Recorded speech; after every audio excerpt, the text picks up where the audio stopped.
Hello everyone, my name is Kumar Sharma और मेरे channel का नाम है मैथ्स विद लॉजिक। तो लास्ट वीडियो के अंदर हमने चैप्टर 1 से चैप्टर 7 तक डिस्कस कर लिया था। तो आज उसी के आगे मैं कंटिन्यू करूंगा चैप्टर 8। चैप्टर 8 है आपके पास इंट्रोडक्शन टू ट्रिग्नोमेट्री। ट्रिग्नोमेट्री कुछ बच्चों के लिए ये समझ लो थोड़ा सा टिपिकल पड़ता है, क्योंकि इसके अंदर लर्न करने की चीजें हैं। आपको इसमें फॉर्मूले लर्न करने पड़ेंगे, आपको इसके ट्रिग्नोमेट्री रेशियो के जितने भी रिलेशन है वो लर्न करने पड़ेंगे। आप जब तक ये लर्न नहीं करेंगे आपको ट्रिग्नोमेट्री समझ में नहीं आएगी। तो ये छोटा सा काम तो आपको करना ही पड़ेगा, और बाकी जो हेल्प करेगा वो ये जो मैंने एक छोटा सा आपके लिए एक डिस्प्ले बना दिया है जिसके अंदर पूरी ट्रिग्नोमेट्री आ गई है। अब ट्रिग्नोमेट्री समझने के लिए पहले आप राइट एंगल ट्रायंगल समझेंगे। तो राइट एंगल ट्रायंगल में आपके पास बेस होता है, हाइपोटेन्यूस होता है और परपेंडिकुलर होता है। ये तीनों आप जब सॉल्व करके निकाल लेते हैं, कैसे निकालेंगे उसके लिए पाइथागोरस थ्योरम है, यहाँ पे मैंने डिस्कस किया है पाइथागोरस थ्योरम के बारे में। h equal to P square plus B square का root, P equal to H square minus B square का रूट, और base equal to H square minus P square का रूट। अब आपके पास जब ये हाइपोटेनस, परपेंडिकुलर और बेस की वैल्यू है, उसके बाद आप यहां पर आइए sine theta equal to P upon H. ये परपेंडिकुलर, बेस और हाइपोटेनस से ट्रिग्नोमेट्री रेशियो कैसे फाइंड आउट करेंगे, उनके रिलेशन है। Sine theta equal to P upon H, cos theta equal to B upon H और tan theta equal to P upon B. अब sine theta का उल्टा होता है cosec theta, H upon B. Cos theta का उल्टा होता है sec theta, H upon B. और tan थीटा का उल्टा होता है cot theta, B upon P. आप इस रिलेशन को इससे भी समझ सकते हैं, P B P upon H H B. याद करने का तरीका है या ट्रिक है। पी अपॉन एच साइन लिख दो यहाँ पर, बी अपॉन एच कोस लिख दो यहाँ पर, पी अपॉन बी tan लिख दो यहाँ पर। और इसका उल्टा हो जाएगा B upon P cot, H upon B sec और एच अपॉन पी कोसेक हो जाएगा। यहां पर मैंने कुछ फॉर्मूले लिखे हैं, क्या ये समझ लो ये रिलेशंस हैं कि किसी भी tan theta, cot theta, cosec theta, sec theta को साइन कोस में कैसे कन्वर्ट करते हैं। तो आपके पास है tan theta equal to sine upon cos, cot theta cos upon sine. Obviously बात है, अभी हमने डिस्कस किया कि tan थीटा कॉट थीटा का उल्टा होता है। ऐसे ही सेक थीटा 1 अपॉन कोस और cos theta 1 upon sec theta होता है। कोसेक 1 अपॉन साइन होता है और साइन 1 अपॉन कोसेक होता है, यानी साइन का उल्टा कोसेक, सेक का उल्टा कोस और tan का कोट उल्टा होता है। ये आपको लर्न करने ही पड़ेंगे। इसके बाद ट्रिग्नोमेट्री के अंदर प्रूफ वाले क्वेश्चन आते हैं। वो प्रूफ वाले क्वेश्चन आप इन रिलेशन से फाइंड आउट कर सकते हैं या प्रूफ कर सकते हैं। Sine square theta cos square theta equal to 1, इससे दो रिलेशन और बन जाएंगे आपके पास। Sine square theta equal to 1 minus cos square theta equal कोस square theta equal to 1 minus sine square theta. एक फॉर्मूला है 1 प्लस tan स्क्वायर थीटा होता है सेक स्क्वायर थीटा, इससे दो रिलेशन और निकल जाएंगे। और 1 plus cot square theta equal to cosec square theta, इससे आपके पास दो रिलेशन और निकल जाएंगे। आपको ये लर्न करने ही पड़ेंगे सारे रिलेशन। इसके बाद आप एनसीईआरटी ओपन करना, उसमें कुछ क्वेश्चन है जो मैंने मार्क किए हैं, आप इनकी प्रैक्टिस करना। जैसे exercise 8.1, question number 1, question number 5, question number 6, question number 9 और क्वेश्चन नंबर 10। ये जो मैं क्वेश्चंस आपके पास ये कोई इंपॉर्टेंट क्वेश्चन नहीं है, ये वो क्वेश्चन है जो इन रिलेशन से आप सॉल्व करेंगे तो आपको ट्रिग्नोमेट्री के सारे कॉन्सेप्ट समझ में आ जाएंगे, अगर आप इजीली ये सॉल्व कर सकते हैं। ये सारे टाइप्स के क्वेश्चन है कि आपने जब क्वेश्चन नंबर 1 कर लिया तो इस टाइप के आप सारे क्वेश्चन कर सकते हैं। क्वेश्चन नंबर 5 आपने सॉल्व कर दिया तो इस टाइप के आप सारे क्वेश्चन कर सकते हैं। क्वेश्चन नंबर 6, क्वेश्चन नंबर 9 और क्वेश्चन नंबर 10। ऐसे ही आप एक्सरसाइज 8.2 पे आइए। ये पूरा जो एक्सरसाइज 8.2 है वो based on table of trigonometry ratio कि साइन 0, कोस 0, tan 0, साइन 60, कोस 60, ये रिलेशन वाली जो टेबल है, ये जो वैल्यूज वाली टेबल है, आपको ये समझनी पड़ेगी। और उससे अगर वो आपको टेबल समझ में आ गई है तो उससे रिलेटेड आपको वैल्यू पुट करनी पड़ेगी और अलजेब्रा सॉल्व करनी पड़ेगी। सारे क्वेश्चन आप कर सकते हैं अगर आपको टेबल पूरी समझ में आ गई है, लेकिन कुछ क्वेश्चन है जैसे कि क्वेश्चन नंबर 1 का थर्ड और फोर्थ पार्ट है, इसमें थोड़ा एक्स्ट्रा करना पड़ता है। आप वैल्यू पुट करके आप उसे सॉल्व तो करेंगे, लेकिन वो वापस से फर्दर रेशनलाइज होता है। तो एक बार यहां पर आप फोकस करेंगे आप क्वेश्चन नंबर 1 के थर्ड पार्ट और फोर्थ पार्ट के ऊपर, और एक आपके पास है क्वेश्चन नंबर 3। ये थोड़े से डिफरेंट क्वेश्चन है, एक बार आप इस पे फोकस करेंगे। एक्सरसाइज 8.3 ये प्रूफ वाले क्वेश्चन है। फिर भी मैंने कोशिश की है आपके लिए कि आप इन क्वेश्चंस की प्रैक्टिस कीजिएगा। Question number 1, question number 2, question number 4 का 3rd part, 5th part, 7th part और 8th पार्ट। ये जो क्वेश्चंस हैं ये थोड़े से ज्यादा प्रैक्टिस करने वाले क्वेश्चन हैं। एक बार आप इनको अपने तरफ से प्रैक्टिस करके सॉल्व करना, आपको ये क्वेश्चन इजीली आ जाएंगे। और बाकी अगर आपके पास ट्रिग्नोमेट्री रेशियो के क्वेश्चंस आते हैं तो आप इन रिलेशन से, अगर आपको ये सारे रिलेशन याद हैं तो आप आराम से उस क्वेश्चंस को अटेम्प्ट करके आ सकते हैं। अब आता है नेक्स्ट चैप्टर, चैप्टर 9। चैप्टर 9 है आपके पास सम एप्लीकेशन ऑफ ट्रिग्नोमेट्री। अगर आपके पास ट्रिग्नोमेट्री के सारे रिलेशन याद हो गए, साइन, कॉस, टैन, कॉट, सेक, कोसेक, तो आप इजीली इनके क्वेश्चन भी सॉल्व कर सकते हैं। अब यहां पर आपके पास साइन थीटा, कोस थीटा और टैन थीटा, ये तीनों रिलेशन सफिशिएंट होते हैं इस सम एप्लीकेशन ऑफ ट्रिग्नोमेट्री के क्वेश्चंस को सॉल्व करने के लिए।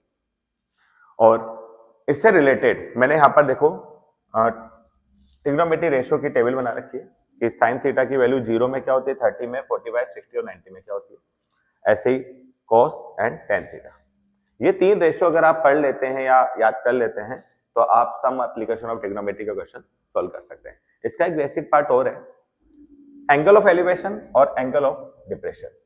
तो एंगल ऑफ एलिवेशन का जो लोकेशन होता है वो यहाँ होता है, इस साइड इस तरह से बनता है ये, और एंगल ऑफ डिप्रेशन का जो लोकेशन होता है वो इस तरह से होता है। ये दोनों वैसे तो ऑल्टरनेट इंटीरियर से इक्वल ही होते हैं, लेकिन कई बार हमें एंगल ऑफ डिप्रेशन गिवन होता है तो उसको एंगल ऑफ एलिवेशन समझ के इस तरह से एंगल ऑफ एलिवेशन का रिलेशन बनाकर आप उसको सॉल्व करेंगे राइट एंगल ट्रायंगल से, और इस तरह से रिलेशन बनाएंगे तो आपके पास जो भी उसमें फाइंड आउट करना होगा वो आप निकाल सकते हैं।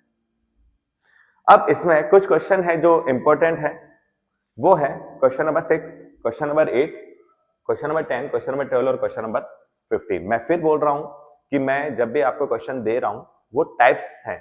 टाइप्स मतलब अगर आप क्वेश्चन नंबर 6 अगर आप सॉल्व कर लेते हैं तो इससे रिलेटेड जो भी क्वेश्चन आएंगे आप कर सकते हैं, ये टाइप्स है। क्वेश्चन नंबर 8 आप सॉल्व कर लेते हैं तो इसके टाइप्स के आप सारे क्वेश्चन कर सकते हैं। क्वेश्चन नंबर 10 कर लेंगे, क्वेश्चन नंबर 12 कर लेंगे, और क्वेश्चन नंबर 15 अगर आप कर लेते हैं तो इस टाइप के कोई भी क्वेश्चन आपके पास आएगा आप इजीली सॉल्व कर सकते हैं। और इस इंफॉर्मेशन से, अगर आपके पास ये पूरी इंफॉर्मेशन है, आप उस क्वेश्चन को अटेम्प्ट करके जरूर आएंगे। अब नेक्स्ट चैप्टर है आपके पास चैप्टर 10। चैप्टर 10 सर्कल्स के अंदर आपके पास दो थ्योरम है। थ्योरम 10.1, थ्योरम 10.1 में आपको प्रूफ करना है कि जब हम सेंटर से एक लाइन ड्रॉ करते हैं पॉइंट ऑफ कांटेक्ट पर, तो पॉइंट ऑफ कांटेक्ट पर क्या वो रेडियस जो हमने लाइन ड्रॉ की है वो रेडियस पॉइंट ऑफ कांटेक्ट पर टेंजेंट से 90 डिग्री एंगल बनाती है क्या, ये आपको प्रूफ करना है। और थ्योरम 10.2 के अंदर आपको प्रूफ करना है कि जब हम सर्कल के एक्सटर्नल पॉइंट पर यानी पी पॉइंट से अगर कोई दो लाइन या दो टेंजेंट हम ड्रॉ करते हैं तो क्या वो दोनों टेंजेंट इक्वल होती है क्या। ये आपके पास दो थ्योरम है जो बोर्ड के लिए बहुत इंपॉर्टेंट है, तो आप इसकी प्रैक्टिस कीजिएगा।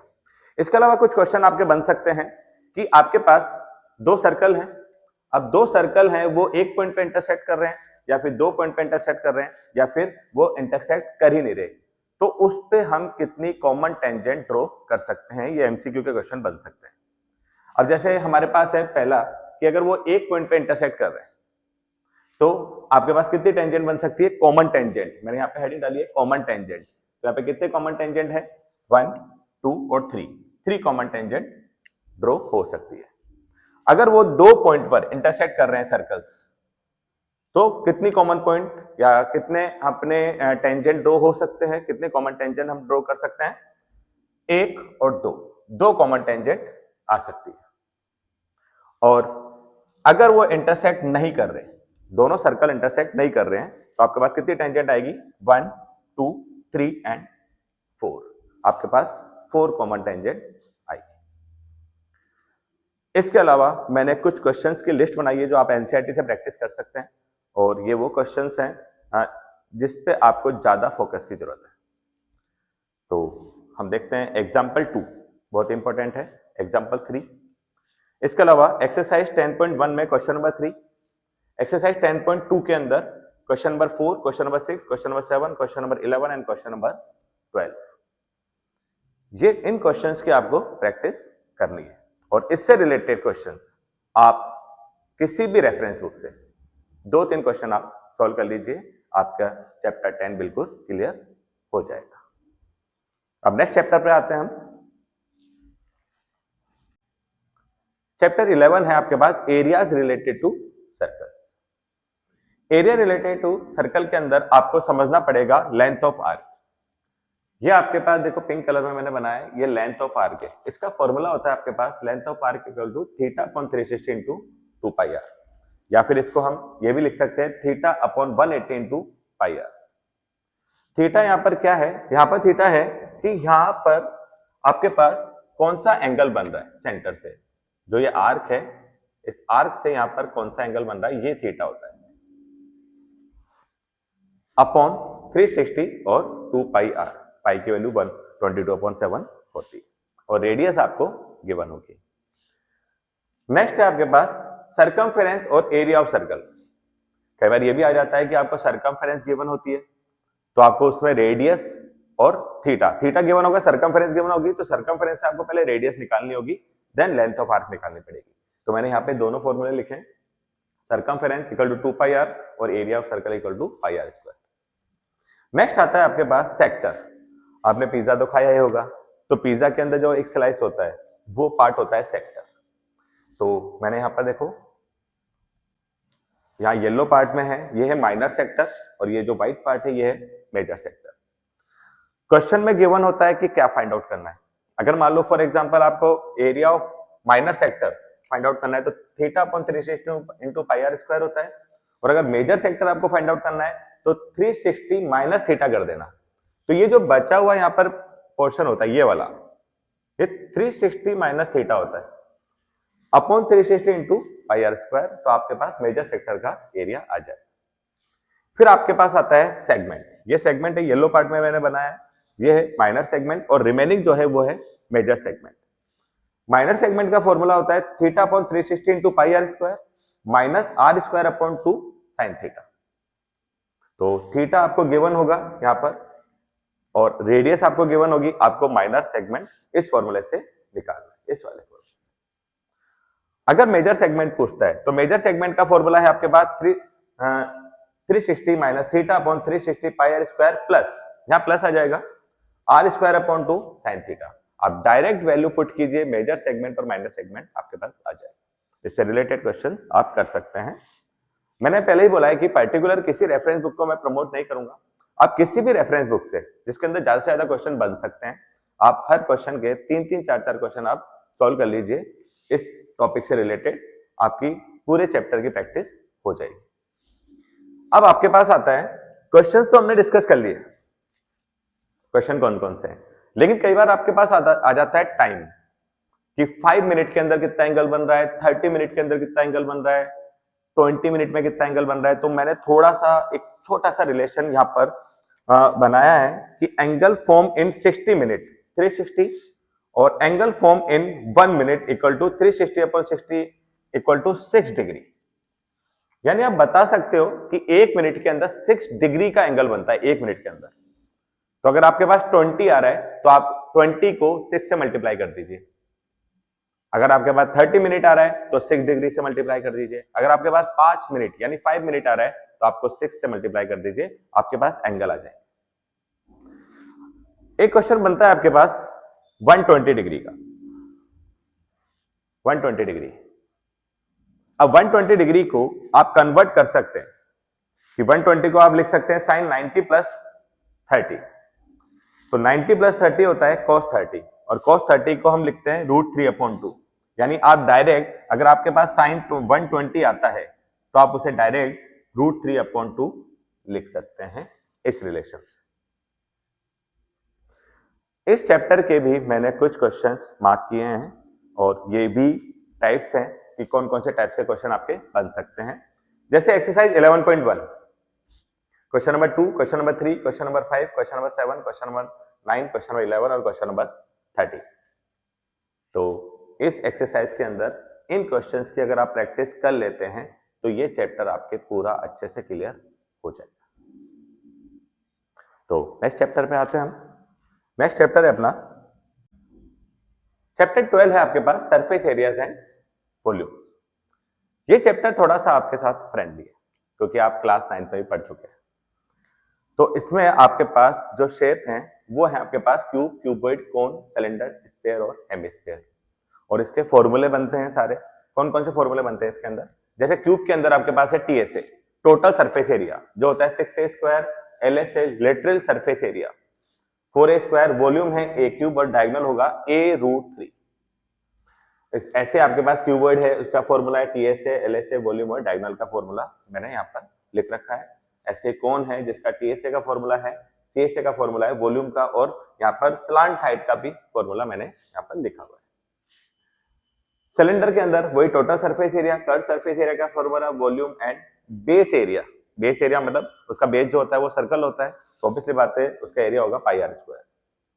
फिर है स्फीयर, इसमें टीएसए और सीएसए सेम होता है, जिसका फॉर्मूला मैंने यहाँ लिख रखा है 4 पाई आर स्क्वायर, वॉल्यूम है 4/3 पाई आर क्यूब। और हेमिस्फीयर का फॉर्मूला मैंने लिख रखा है यहाँ पर TSA 3 pi R square, CSA 2 pi R square और वॉल्यूम 2/3 पाई आर क्यूब। ये सारे फॉर्मूले आपको सबसे पहले याद होने चाहिए। अगर ये आपके पास फॉर्मूले सारे याद हैं तो जो भी गिवन है, फॉर एग्जांपल जैसे रेडियस आपको गिवन है स्फीयर और हेमिस्फीयर में, तो आप ये सारे जो वैल्यूज है आप फाइंड आउट कर सकते हैं। ऐसे आपके पास सिलेंडर और कोन के अंदर जो इंफॉर्मेशन है वो अगर आपको गिवन है, जैसे रेडियस, हाइट और स्लांट हाइट अगर आपको गिवन है, तो आप इजीली इस फॉर्मूले से सारे क्वेश्चन सॉल्व कर सकते हैं। और क्यूब और क्यूबॉइड के भी क्वेश्चन आप सॉल्व कर सकते हैं इन सारे फॉर्मूले। अब सरफेस एरिया के अंदर कौन कौन से क्वेश्चंस हैं जिसके ऊपर आपको थोड़ा सा ज्यादा फोकस करना है?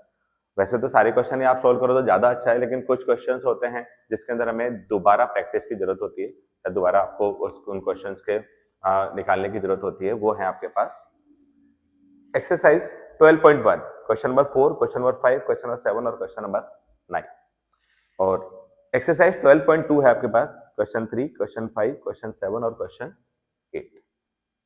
इन क्वेश्चंस को आप थोड़ा सा ज्यादा प्रैक्टिस करना ताकि आपको ये क्वेश्चन समझ में आ जाए।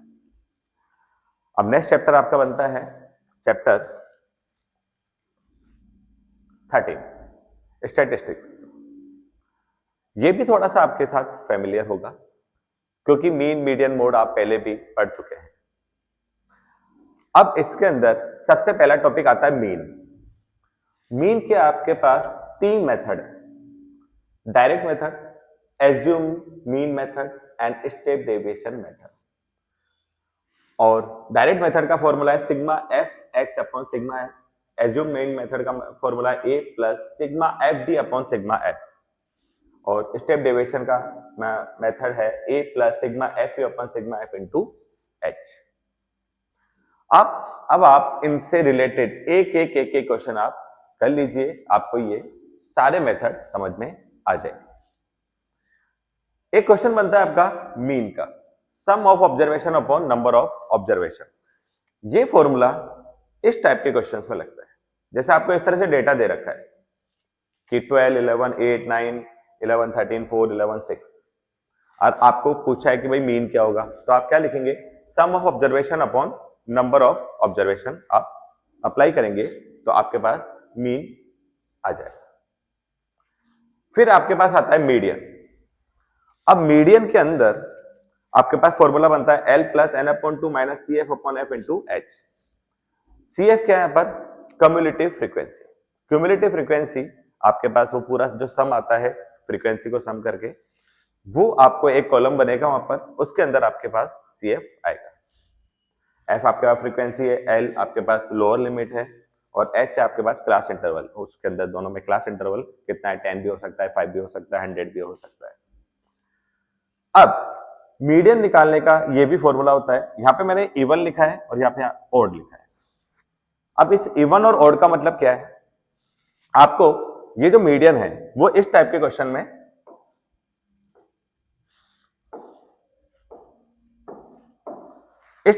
में काम आता है।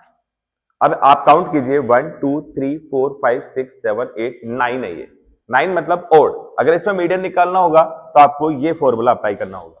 और यहाँ पर n क्या है, n है आपके पास नंबर ऑफ टर्म्स कितनी है या आपके पास नंबर्स कितने गिवन है।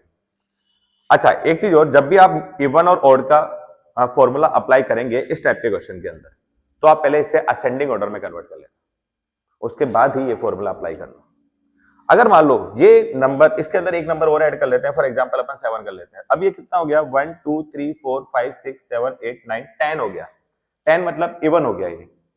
आप इसे असेंडिंग ऑर्डर में पहले कन्वर्ट करेंगे और फिर उसके बाद ये फॉर्मूला अप्लाई करना, और n की जगह आप रखेंगे 10। आप इसे सॉल्व करिए, आपके पास मीडियन आ जाएगा इस टाइप के क्वेश्चन में जिसके अंदर आपको सिंपल नंबर्स गिवन होते हैं। अब आपके पास आता है नेक्स्ट मोड। मोड होता है मोर टाइम रिपीटिंग नंबर। किसी भी क्वेश्चंस के अंदर आपके पास अगर बहुत ज्यादा कोई नंबर रिपीट हो रहा है, यानी इसको अपन बोल सकते हैं कि ज्यादा फ्रीक्वेंसी किसकी है, तो वो आपका मोड हो सकता है। जैसे मान लो इस टाइप के क्वेश्चन आपके पास आ रहे हैं और इसमें कौन सा नंबर है जो ज्यादा बार रिपीट हो रहा है, आप देखेंगे 11 ज्यादा बार रिपीट हो रहा है, तो आप बता सकते हैं कि इसके अंदर मोड क्या हुआ, 11 हुआ। लेकिन अगर आपको क्लास इंटरवल वाला क्वेश्चन दे रखा है तो आपको इस फॉर्मूले से सॉल्व करना होगा। क्लास इंटरवल और फ्रीक्वेंसी वाला जो क्वेश्चन है आपको इससे सॉल्व करना होगा। L मतलब लोअर लिमिट, H मतलब क्लास इंटरवल, और F1 F0 2F1 F0 और F2 ये आपको फ्रीक्वेंसी से मिलेगा। यहां पर जो F1 होता है, F1 क्या होता है, जो सबसे बड़ी फ्रीक्वेंसी होती है उसको F1 बोलते हैं, और उससे पहले वाली जो फ्रीक्वेंसी होती है उसे हम F0 बोलेंगे, और उसके बाद वाली जो मैक्सिमम फ्रीक्वेंसी है उसके बाद वाली जो फ्रीक्वेंसी होगी उसे हमें F2 बोलेंगे। ये सारी वैल्यू आप यहाँ पे पुट करेंगे, डायरेक्ट मोड का क्वेश्चन सॉल्व हो जाएगा। फिर आता है आपके पास relation between mean, median and mode. ये भी एक फॉर्मूला है, इसके भी क्वेश्चन बनते हैं। 3 median equal to mode plus 2 mean. आपको कई बार इसके अंदर मोड और मीन गिवन होता है, आपको मीडियन पूछ लेता है डायरेक्ट, या फिर आपको मीडियन और मोड दे देगा तो मीन पूछ लेगा। तो इन तीनों के रिलेशन आपको पता होने चाहिए। अब इसके अंदर कौन कौन से क्वेश्चन बन सकते हैं, अगर आप इनकी प्रैक्टिस कर लेंगे तो इससे रिलेटेड कोई भी क्वेश्चन आएगा तो आप सॉल्व कर सकते हैं। मैंने कुछ क्वेश्चंस हैं जिनके टाइप्स यहां पे ढूंढे हैं, देखिए।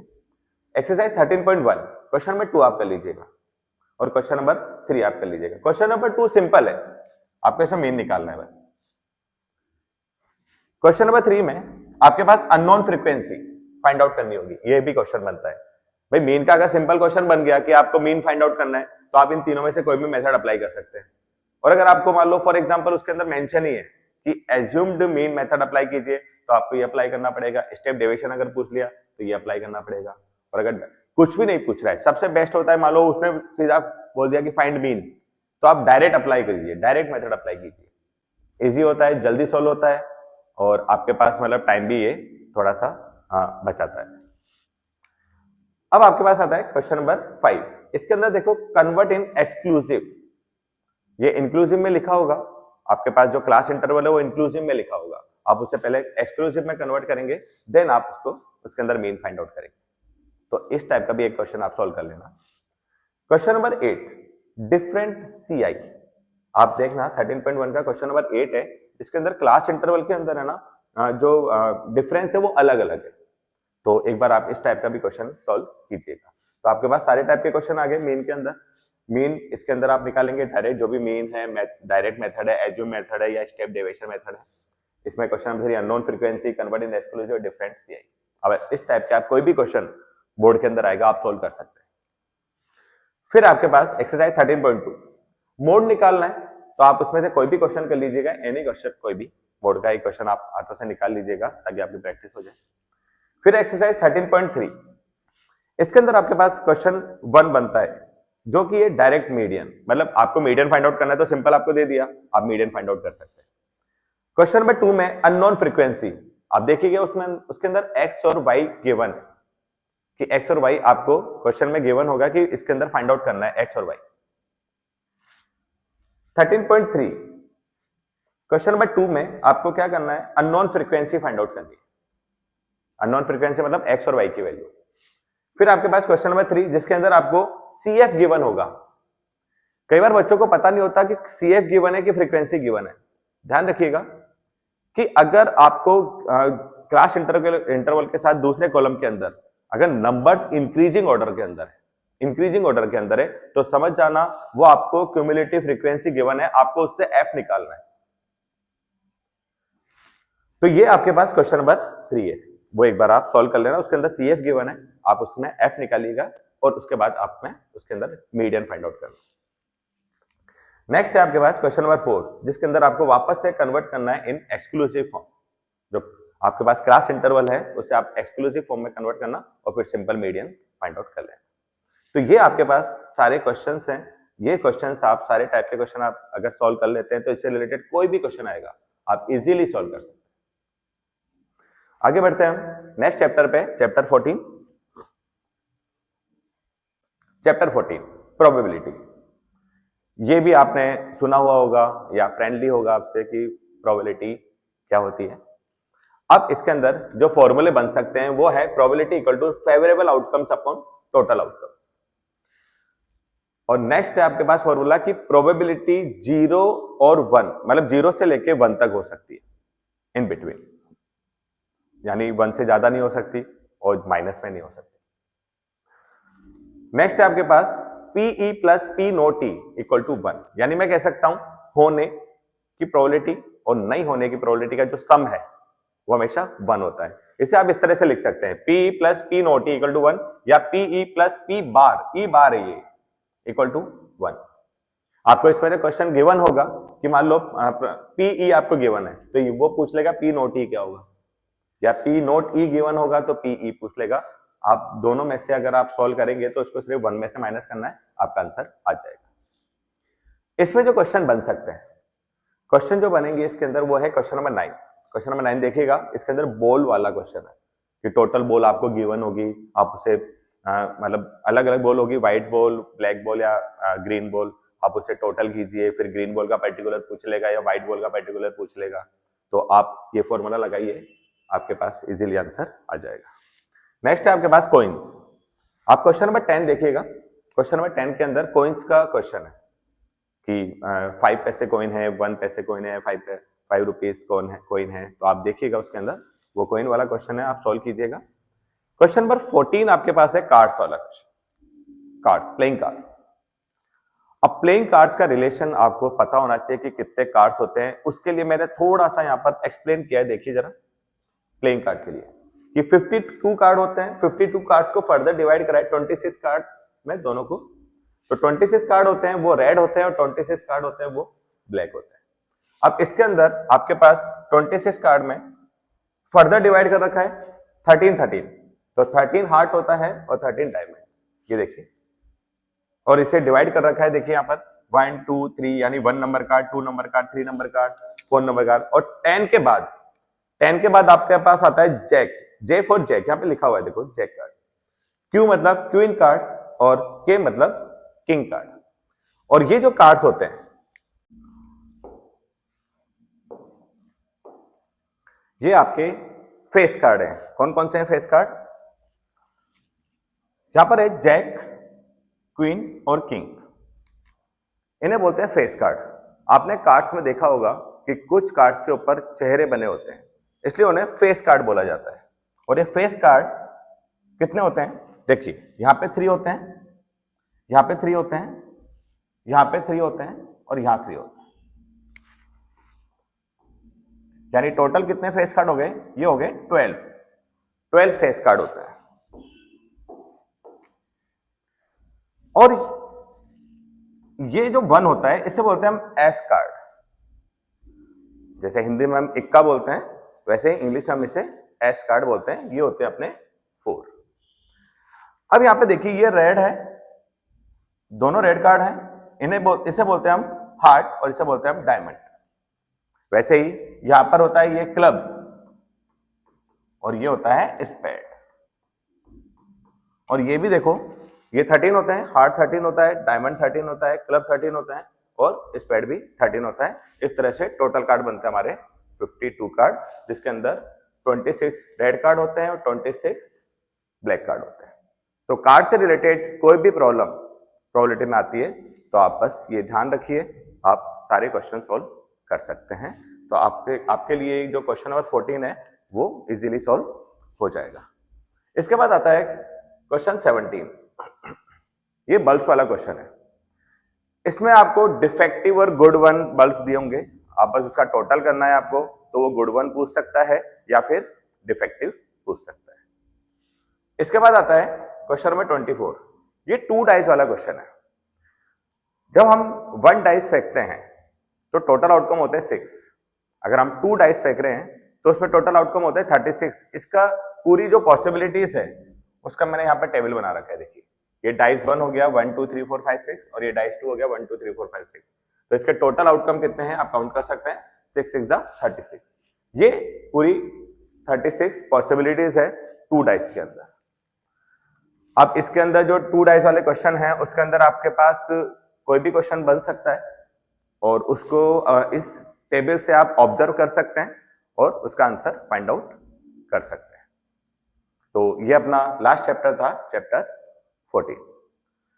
जिस तरह से मैंने टॉपिक वाइज आपको स्टडी करने का तरीका बताया, आप जब उसे अप्लाई करेंगे तो हर क्वेश्चन से रिलेटेड 2 3 क्वेश्चन आप किसी भी रेफरेंस बुक से सॉल्व कीजिए। आपके सारे कॉन्सेप्ट इजीली सॉल्व हो जाएंगे और आपको मैथ्स इजी भी लगने लगेगी। और मैथ्स के अंदर स्कोर करना बहुत इजी होता है। तो एक बार आप इस तरह से सॉल्व करने की कोशिश कीजिएगा, आपको पूरी बुक आपकी कंप्लीट हो जाएगी और पूरे चैप्टर आपके क्लियर हो जाएंगे। इस तरह से टॉपिक वाइज आप जब क्वेश्चन सॉल्व करेंगे तो आपके सारे चैप्टर बिल्कुल क्लियर हो जाएंगे और आपकी बुक भी कंप्लीट हो जाएगी और मैथ्स की बहुत अच्छे से तैयारी हो जाएगी। उसके बाद आप एग्जाम दीजिएगा, आपको सफलता जरूर मिलेगी।